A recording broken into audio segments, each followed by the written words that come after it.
So it's that time of the month again where we get the PlayStation Plus Essential Games added.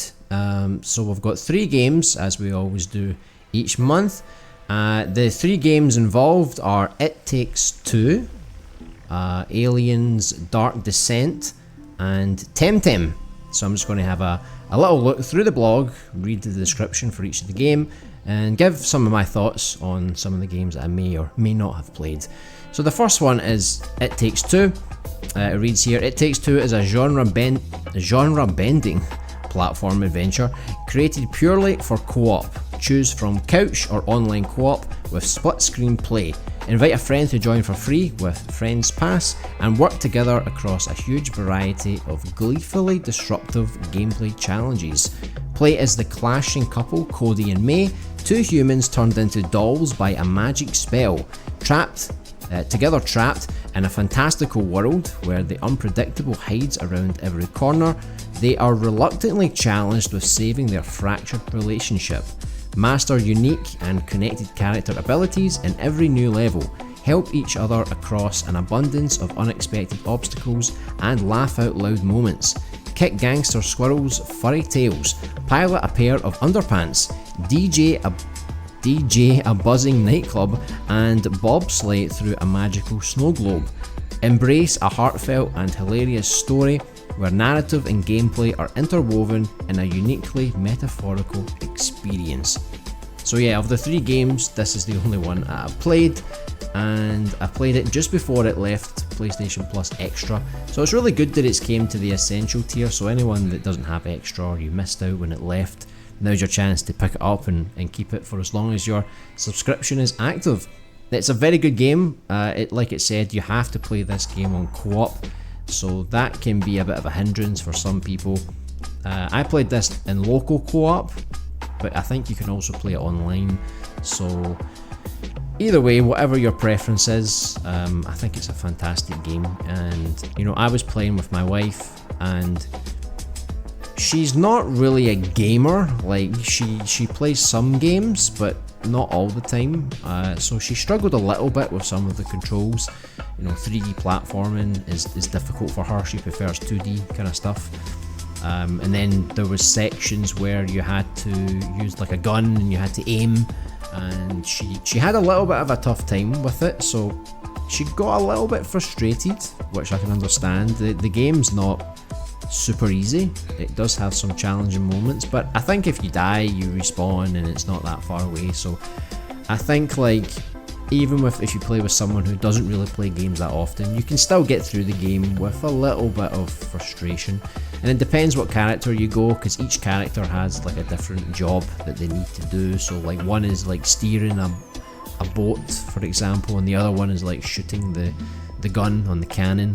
And for my wife, she did a lot of the shooting stuff, and so I think it was more difficult for her. But it's a very good game. It's a really good length actually. I was surprised. I thought it was going to be a bit shorter. I would say the developers that make this is probably the best game they've ever made. The Brothers game is good. I liked it. It's like a twin stick kind of, it's not co-op, but you kind of work together with yourself to get through the game. And then they made, I'm forgetting the name. It's about the prisoners. The name will come back to me. I didn't really like the prisoner game. I felt like it was very simple, and then they just put in some mini games to, play basketball or play the piano or whatever. There was some co-op stuff you could do, but I didn't find it that interesting. But it had a nice twist at the end that really added a nice element of rivalry, let's say, to the co-op gameplay. But I think It Takes Two really learned a lot of lessons from all the games they've made, and it's a fantastic game. So I'm really looking forward to seeing what new game they make next, because I know they remade the Brothers game, but I'm more interested in seeing what they come up with next, because I think they've really nailed the whole co-op adventure. So definitely give that a try. You've got someone you can play with locally or online. I think you'll have a fantastic time with it, and the story is pretty good. There's just one really annoying character in it. It's like this book, and oh my god, he doesn't shut up, and he's just so terribly annoying. Like, I thought I would find him a little bit funny, but no, he's just annoying. He's the worst part of the game. like whenever he popped up, like my wife would always roll her eyes like, oh no, not this guy again. So that's the only flaw. I think if they took out that book character, the game would be even better. You know, that's sadly the one big criticism I've got for it. The next game is Aliens Dark Descent. So it reads, battle to keep your squad alive against the deadliest foe mankind has ever faced.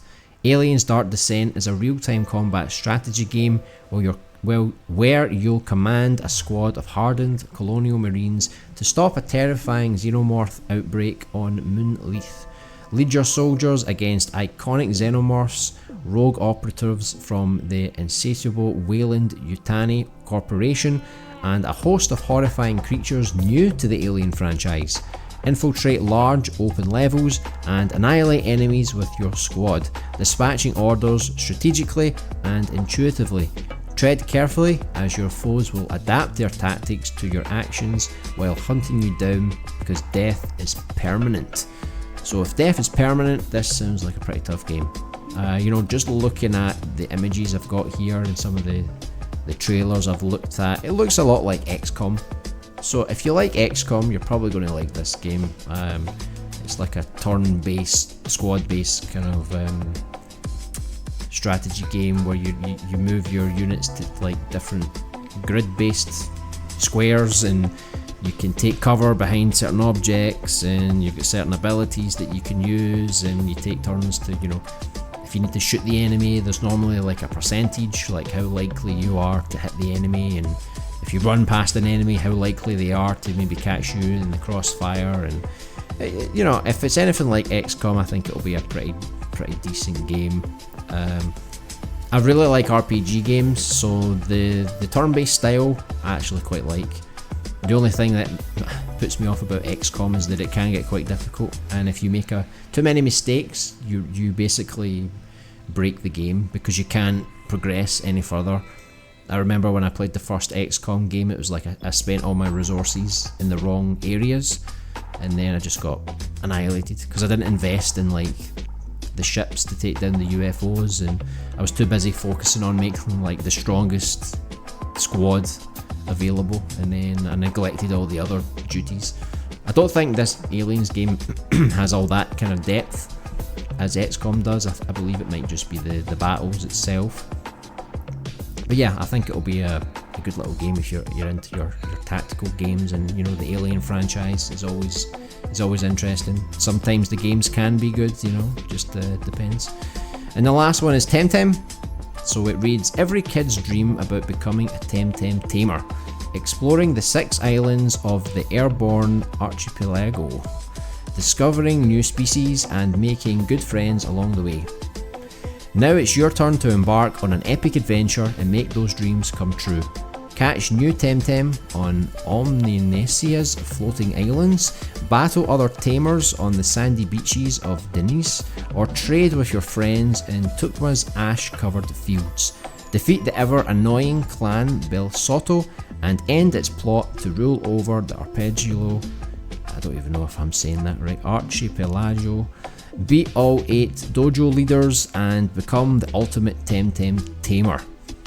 So I think you can pretty much see that this game is like a Pokemon clone, but you know, not like Pal World. It doesn't really give you guns, and that, you know, it's not as violent, let's just say. So it looks okay. I thought I would like this game a little bit better because I thought, you know, it's like Pokemon, but you know, the graphics are not for everyone. The style of the game looks a little bit on the cheap side. You know, it's not something that's really exciting me too much. Out of the 3 games, it's probably like the one I'm least interested in, but I'll give it a go. I know some people like it. I have been interested in checking it out for quite a while now. I just never thought I would buy it because I didn't think I would really like it. So from Aliens and Temtem, I've not played either of these games, so they're 2 games that I'll probably sink a few hours into, see what I think about them. Maybe I'll make a video going into more detail, but definitely from this month, It Takes Two is by far the best game, and everyone really should give it a go and see if you like it. I'm sure you'll have fun. I think some people might be disappointed with this month because it's like the final month of the year. We probably expected some bigger games to be on here. I know some people were thinking like God of War Ragnarok. I also saw some people say like Lies of P, you know, so I feel like, yeah, even though It Takes Two is a really good game, it's still like an indie game technically, you know. I know EA publish it and everything, but I don't think it's like in the same league as something like God of War. So yeah, it depends how you look at it, but I don't think this month was like overall the strongest for what it could have been. I think it could have been even better, but you know, It Takes Two is definitely a fantastic game, so I'm glad everyone got it, even though it was on PlayStation Plus Extra. You could have potentially have played it before. So yeah, that's the 3 games that we just got. I might make a video on some of the games I've never played before, like Aliens and Temtem. We'll see what I think. So enjoy playing the new PlayStation Plus games. Let us know down in the comments what you think of the games. What games are you interested in trying out? If you enjoyed today's video, please leave a like. It really helps the channel out. And if you're new here, please subscribe. And I'll see you guys in the next one.